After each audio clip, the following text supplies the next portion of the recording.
बारे में पढ़ेंगे। कल अपन ने अशोक और उसकी धम्म की नीति के बारे में पढ़ा था। तो मौर्य साम्राज्य के पतन के साथ साथ हमें मौर्य शासनकाल की जो गतिविधियां थी उसमें प्रशासन को अहम भूमिका प्रदान की गई है।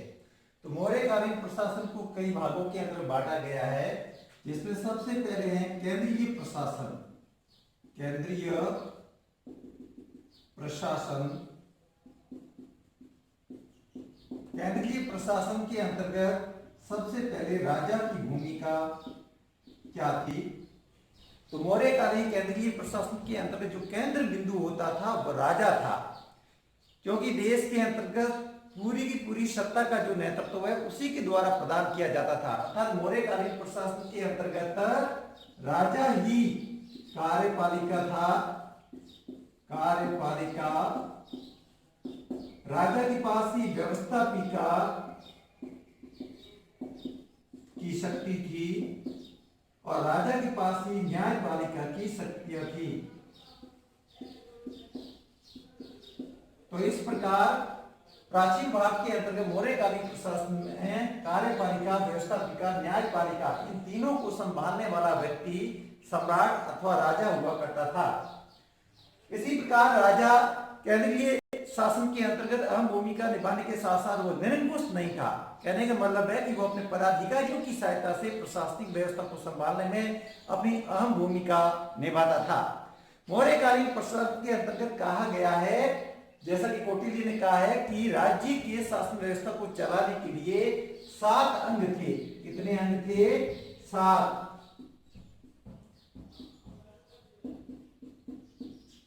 इन अंगों को हम राज की दुकान 1 सेंटीमीटर इस सूत्र के द्वारा समझ सकते हैं। राज की दुकान 1 सेंटीमीटर है।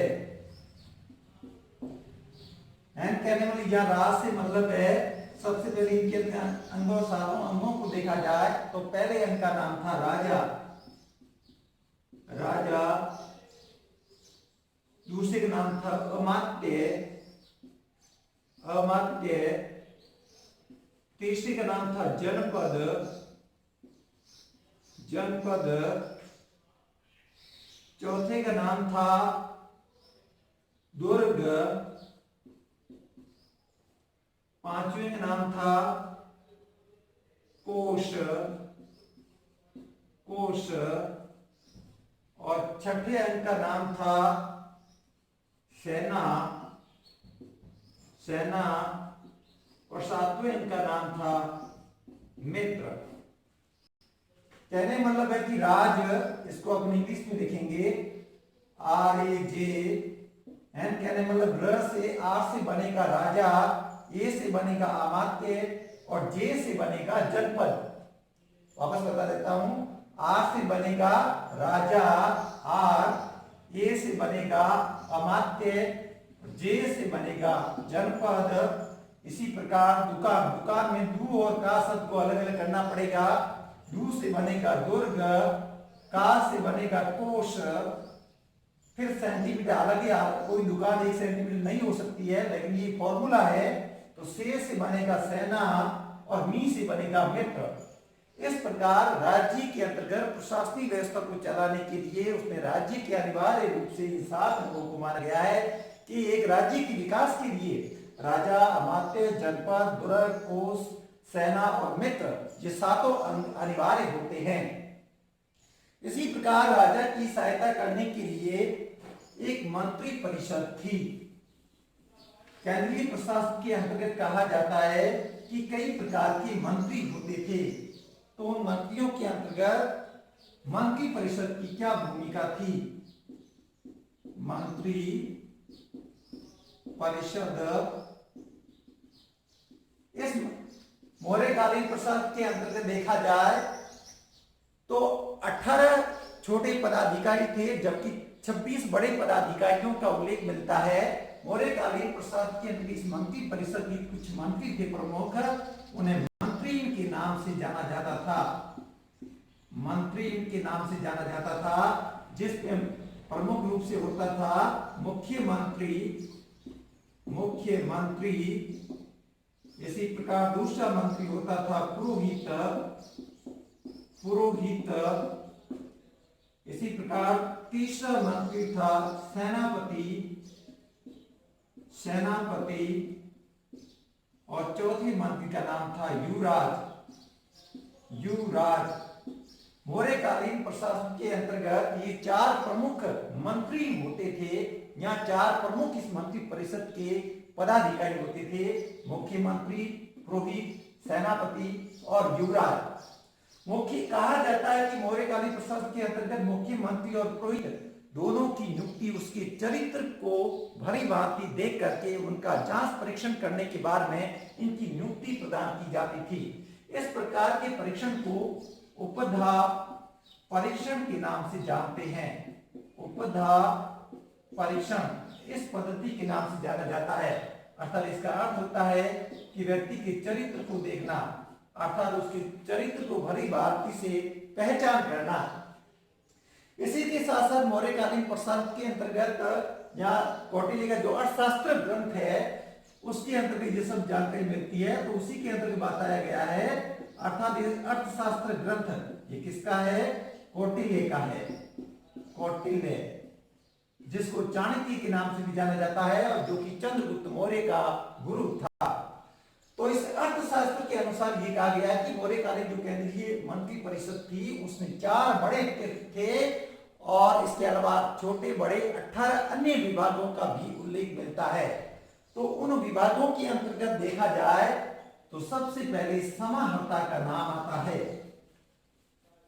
प्रमुख पदाधिकारी कौन कौन से थे?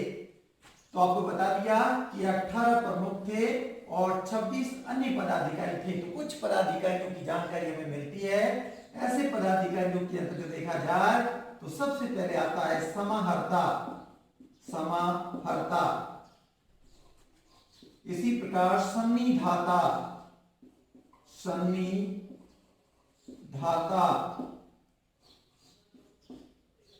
शीताध्यक्ष,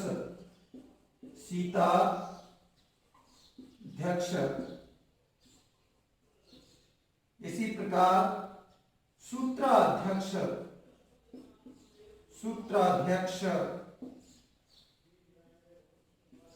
लोना अध्यक्ष,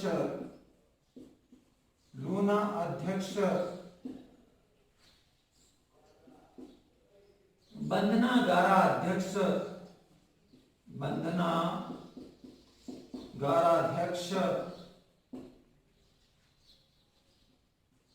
इसी प्रकार अधिकारियों के अंतर्गत देखा जाए तो था आठविक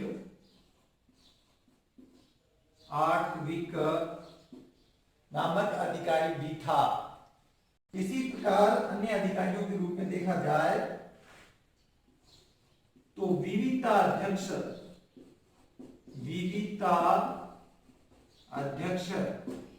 तो ये प्रमुख अधिकारी मौर्यकालीन प्रशासन के अंतर्गत थे। लेकिन इन अधिकारियों की क्या क्या काम है वो भी देखिए। समाहर्ता, इसका मुख्य कार्य राजस्व एकत्रित करना था। आय व्यय का ब्यौरा प्रस्तुत करना था। अर्थात मौर्यकालीन प्रशासन के अंतर्गत समाहर्ता नामक जो अधिकारी होता था वो राजस्व एकत्रित करता, आय व्यय प्रस्तुत करता और बजट प्रस्तुत करने का भी ब्यौरा उसके पास रहता था। इसी प्रकार सन्निधाता, इसका काम अन्नागार बनवाना था। अन्नागार और कोष को संग्रहित करने का काम भी इसके द्वारा, अर्थात धन को संग्रहित करने का काम भी इसी का सन्निधाता नामक पदाधिकारी का था। इसी प्रकार जो तीसरा पदाधिकारी शीता अध्यक्ष है, इसका मुख्य कार्य भूमि व सिंचाई से संबंधित था। अर्थात शीता अध्यक्ष का कार्य मौर्यकालीन प्रशासन के अंतर्गत भूमि और सिंचाई के लिए सुविधाएं उपलब्ध करने का काम प्रदान किया जाता था। इसी प्रकार सूत्राध्यक्ष ये कताई व बुनाई से संबंधित था। अर्थात राज्य के अंतर्गत वस्त्र उद्योग से संबंधित जो अधिकारी था उसका नाम सूत्राध्यक्ष बताया गया है। इसी तरीके से लूना अध्यक्ष ये बुचड़ खाने का अधिकारी था। बुचड़ खाना अर्थात जहां पर पशुओं का वध होता था उसकी देखरेख करने वाला पदाधिकारी। इसी प्रकार बंधनागार अध्यक्ष जी जेल का पदाधिकारी था, अर्थात जेल की सुरक्षा प्रदान करने वाला प्रमुख अधिकारी, या जैसा कि जेल पुलिस अधीक्षक होता है उसके समकक्ष यह अधिकारी हुआ करता था। इसी प्रकार आठवीं का यह वन विभाग से संबंधित था। वन विभाग से संबंधित जो अधिकारी था मौर्यकाल के अंतर्गत वह आठवीं के नाम से जाना जाता था। इसी प्रकार विविधता अध्यक्ष यह अधिकारी चरागाह के नाम से जाना जाता था, अर्थात जो चरागाह होते थे उससे संबंधित यह अधिकारी होता था। इसी प्रकार अन्य के रूप में देखा जाए तो कोतवा अध्यक्ष भी था। एक कोतवाध्यक्ष नामक अधिकारी भी होता था। इस कोतवा अध्यक्ष अधिकारी का कार्य नाप तोल से संबंधित था, अर्थात माप तोल है उससे संबंधित यह अधिकारी होता था। इसी प्रकार एक अध्यक्ष और भी था जिसका नाम है लक्षणा अध्यक्ष। लक्षणा अध्यक्ष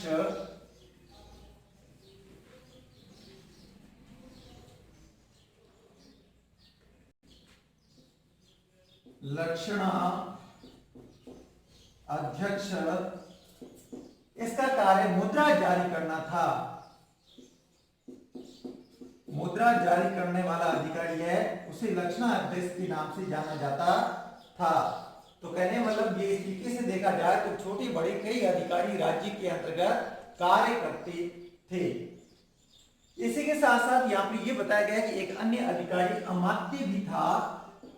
अमात्य जो सहायक के रूप में होता था, और एक अधिकारी और भी था जिसे महामात्य के नाम से भी जाना जाता है, जो कि धर्म से संबंधित या धार्मिक नीति से संबंधित अधिकारी हुआ करता था।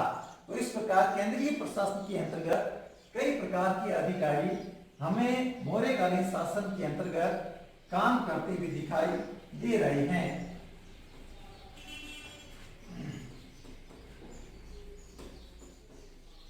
10th क्लास के प्यारे विद्यार्थियों, इस केंद्रीय प्रशासन के साथ साथ हमें प्रांतीय प्रशासन की जानकारी भी उस शासन काल के अंतर्गत मिलती है। तो केंद्रीय प्रशासन मौर्य काल के अंतर्गत धुरी थी, जिसका प्रमुख राजा हुआ करता था, अर्थात सम्राट हुआ करता था। इसके अलावा इसमें देखा जाए तो दूसरा प्रमुख अंग था वो प्रांतीय प्रशासन था। प्रांतीय प्रशासन, प्रांतीय प्रशासन के अंतर्गत देखा जाए तो मौर्यकालीन प्रशासनिक व्यवस्था 5 प्रांतों के अंतर्गत विभक्त थी। तो इसके 5 प्रांत कौन कौन से हैं? इन 5 प्रांतों के अंतर्गत देखा जाए तो पहले प्रांत का नाम था उत्तरापथ। उत्तरापथ। दूसरे प्रांत का नाम था दक्षिणापथ। दक्षिणापथ। इसी प्रकार तीसरा था अवंती राष्ट्र। अवंती राष्ट्र। चौथा था मध्य देश। मध्य देश। और 5वें प्रांत का नाम था कलिंग। कलिंग। इन 5 प्रांतों की राजधानियां भी एक नहीं थी बल्कि अलग अलग थी। जैसा कि देखा जाए तो उत्तरापथ की जो राजधानी है वह तक्षशिला थी। तक्षशिला। दक्षिणापथ की राजधानी सुवर्णगिरी थी। सुवर्णगिरी। इसी प्रकार अवंती राष्ट्र की राजधानी उज्जैनी थी। उज्जैनी थी। मध्य देश की राजधानी पाटलिपुत्र थी। पाटलिपुत्र।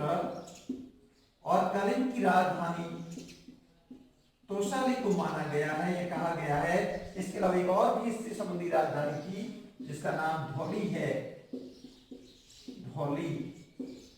अब इन पांचों केंद्रों को हम यहाँ पर इस मानचित्र के अंतर्गत भी देखते हैं कि ये केंद्र कहाँ कहाँ थे।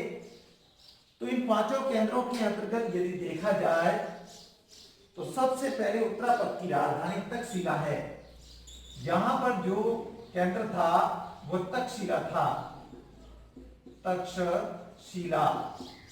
आपको पहले भी बता चुका हूं कि ये गांधार प्रदेश की राजधानी थी और मौर्य काल के अंतर्गत चंद्रगुप्त मौर्य ने इस केंद्र को भी अपनी राजधानी बनाया था। तो तक्षशिला। दूसरा है दक्षिणापथ। दक्षिणापथ की राजधानी सुवर्णगिरी है, तो ये कर्नाटक के अंतर्गत था, अर्थात यहां पर जो स्थान है उसका नाम सुवर्णगिरी है। कहने में दक्षिणापथ की राजधानी सुवर्णगिरी था। इसी प्रकार अवंती राष्ट्र, इसकी राजधानी उज्जैनी, जिसको आजकल अपन उज्जैन के नाम से जानते हैं, अर्थात उज्जैन भी लिख सकते हैं और आप चाहो तो उज्जैनी भी लिख सकते हैं। तो यह अवंती राष्ट्र की राजधानी थी। इसी प्रकार मध्य देश की राजधानी पाटलिपुत्र, अर्थात जिसको आजकल हम पटना कहते हैं, वही स्थान है। पाटलिपुत्र मौर्य प्रशासन की प्रमुख राजधानी थी और राजा का जो प्रमुख केंद्र था, जो राजधानी थी, राजा का जो दुर्ग था या मुख्य रूप से अपनी भूमिका अदा करता था, अपने प्रशासनिक कार्य बनाता था, वो केंद्र भी पाटलिपुत्र था। क्योंकि पूरे देश की प्रमुख राजधानी, ये केंद्रीय राजधानी पाटलिपुत्र अर्थात वर्तमान में पटना था। इसी प्रकार कलिंग की राजधानी तोसाली थी। तो आपको पता है कि यहाँ पर मैंने पहले बता दिया धौली है और इसके पास ही तोसाली है, लेकिन बाद में इन दोनों को एक कर दिया गया। तो कहने में यहाँ पर जो राजधानी है वो हमें तोसाली दिखाई दे रही है। अर्थात ये पांच केंद्र है मौर्यकालीन प्रशासन की, प्रांतीय थे, नगर थे, यहाँ प्रांत थे, पांच प्रांत थे, जिसके अंतर्गत तक्षशिला, उज्जैन, सुवर्णगिरी, पाटलिपुत्र, इन चारों की स्थापना तो चंद्रगुप्त मौर्य ने की थी, लेकिन इसकी राजधानी जहां पर कलिंग की राजधानी वो तोसाली थी, इसकी स्थापना सम्राट अशोक ने की थी। तो इस प्रकार प्रांतीय प्रशासन को पांच भागों के अंतर्गत बांटा गया है।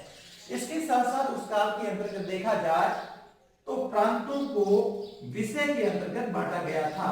विषय, इस विषय को जिला भी कहा गया है। विषय के प्रमुख अधिकारी होता था, उसे विषय पति के नाम से पहचाना गया है।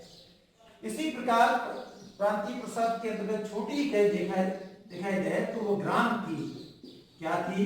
ग्राम। और ग्राम का प्रमुख अधिकारी होता था, उसे गोप के नाम से जाना जाता था। अर्थात गोप एक ऐसा प्रशासनिक अधिकारी होता था जो 10 गांवों के ऊपर अपना नियंत्रण स्थापित करने का कार्य है वो करता था। तो इस तरीके से कहने मतलब केंद्रीय प्रशासन, प्रांतीय प्रशासन, जिसके अंतर्गत विषय और ग्राम, इस तरीके से छोटी छोटी इकाइयों के रूप में इनको बांटा गया था। इसके अलावा इनकी सहायता करने के लिए जिस तरीके से केंद्रीय प्रशासन में अमात्य होते थे, तो उसी प्रकार प्रांतीय प्रशासन में भी अमात्य और स्थानिक नामक पदाधिकारी होते थे। एक और अधिकारी होता था जिसका नाम है स्थानिक। तो इस तरीके से कहने मतलब छोटे बड़े प्रशासन के रूप में देखा जाए तो प्रांतीय प्रशासन की भूमिका भी मौर्य काल के अंतर्गत महत्वपूर्ण रही है, जहां पर नीति निर्माण संबंधी कार्य भी किए जाते थे। इसी तरीके से इसके बाद में मौर्य प्रशासन के अंतर्गत नगर प्रशासन का वर्णन दिया गया है।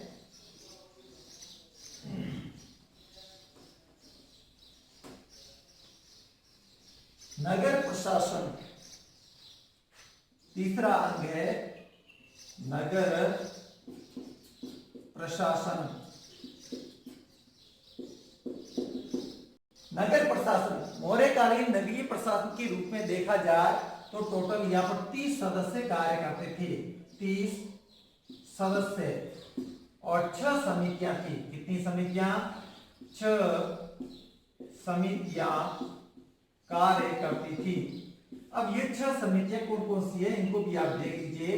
इन समितियों के रूप में देखा जाए तो पहली समिति का नाम था, वो था उद्योग समिति, उद्योग समिति, दूसरी का नाम था वैदेशिक समिति, वैदेशिक समिति,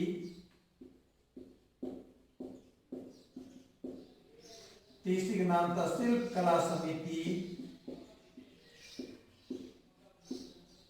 शिल्प कला समिति, चौथी समिति का नाम व्यापार वाणिज्य, व्यापार वाणिज्य समिति,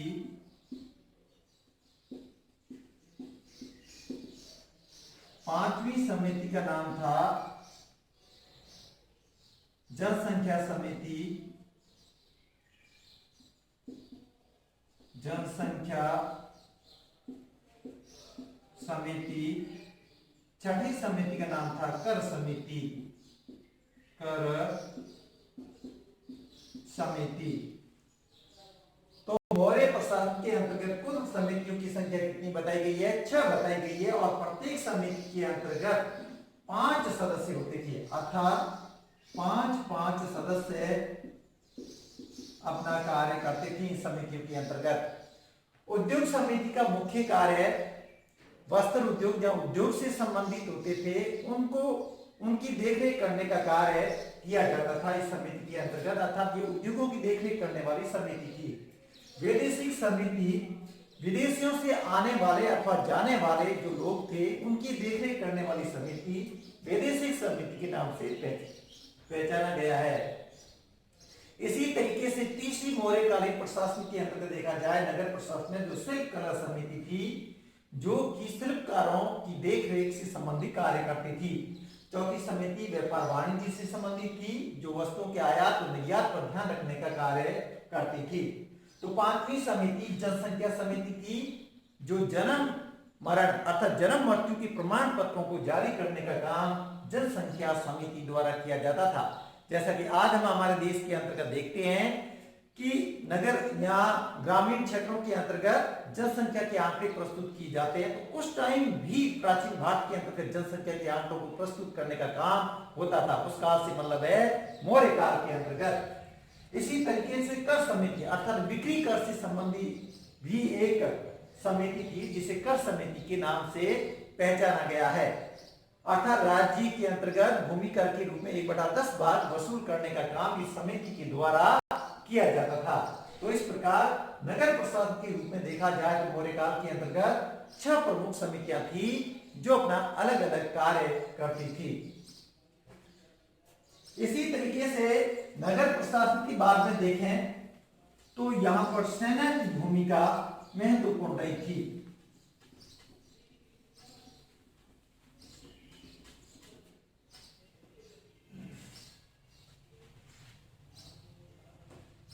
मौर्यकालीन प्रशासन के अंतर्गत चौथा जो अंग है वो सेना से संबंधित है, अर्थात सैन्य व्यवस्था, सेना की व्यवस्था। मौर्यकालीन प्रशासन के अंतर्गत देखा जाए तो सेना का भी महत्वपूर्ण अंग था। सेना के प्रमुख अधिकारी को सेनापति के नाम से जाना जाता था। सेनापति, सेनापति जो कि सैन्य व्यवस्था का संचालन करने का कार्य करता था। लेकिन कहा जाता कि मौर्यकालीन प्रशासन के अंतर्गत सेना के भी 6 अंग थे। तो ये सेना के 6 अंग या विभाग कौन कौन से हैं? इसके अंतर्गत देखा जाए तो पैदल सेना, पैदल, अश्व सेना, अश्व सेना, इसी प्रकार हस्ती यानी हाथी सेना,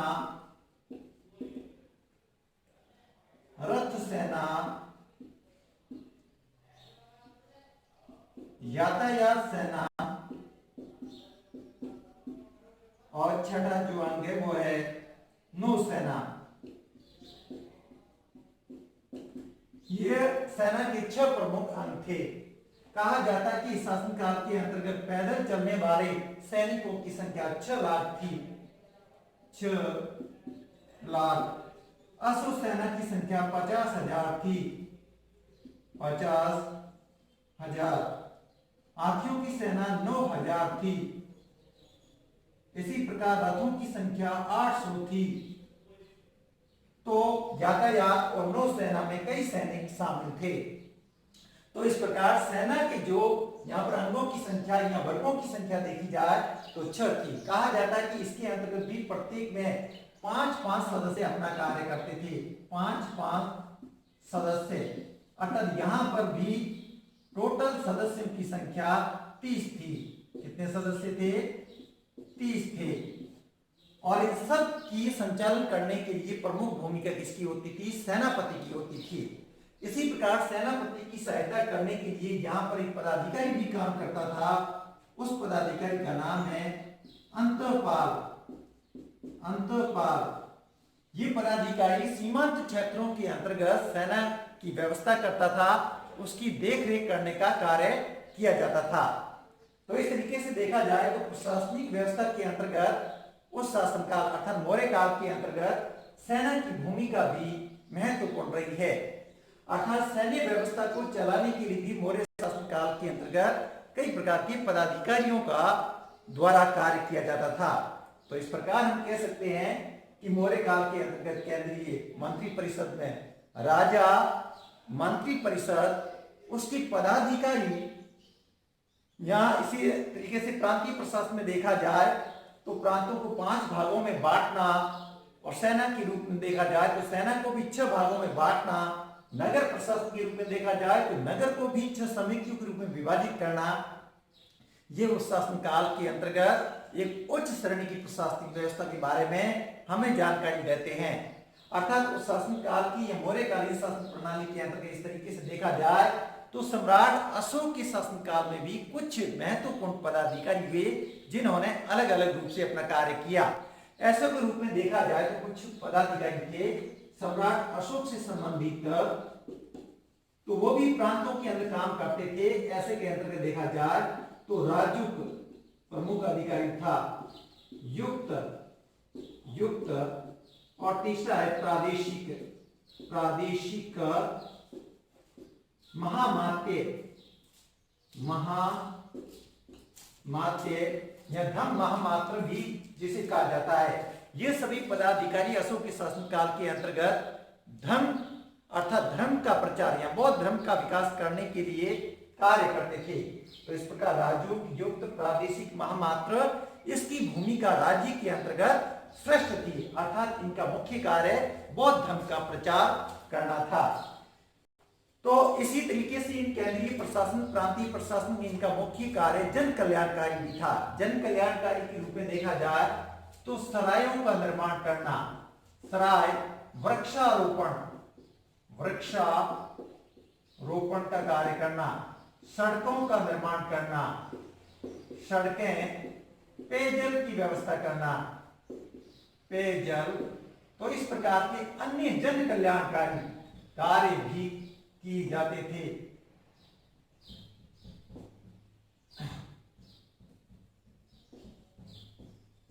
कल्याणकारी कार्य राज्य के अंतर्गत किए जाते थे। अर्थात इस तरीके से हम देख सकते हैं कि मौर्यकालीन प्रशासनिक प्राचीन भारत के अंतर्गत निरंकुश नहीं थी। हाँ, ये जरूर है कि राजा ही सत्ता का केंद्र बिंदु होता था, लेकिन उसके नियंत्रण में छोटे बड़े कई पदाधिकारी होते थे, जिसकी जानकारी हम कौटिल्य के ग्रंथ अर्थशास्त्र और मेगास्थनीज की पुस्तक इंडिका से प्राप्त होती है। तो प्यारे छात्रों, आज हमने इतना ही पढ़ेंगे और कल अपन पढ़ेंगे इससे भी आगे समाज, शुंग वंश और सातवाहन वंश के बारे में।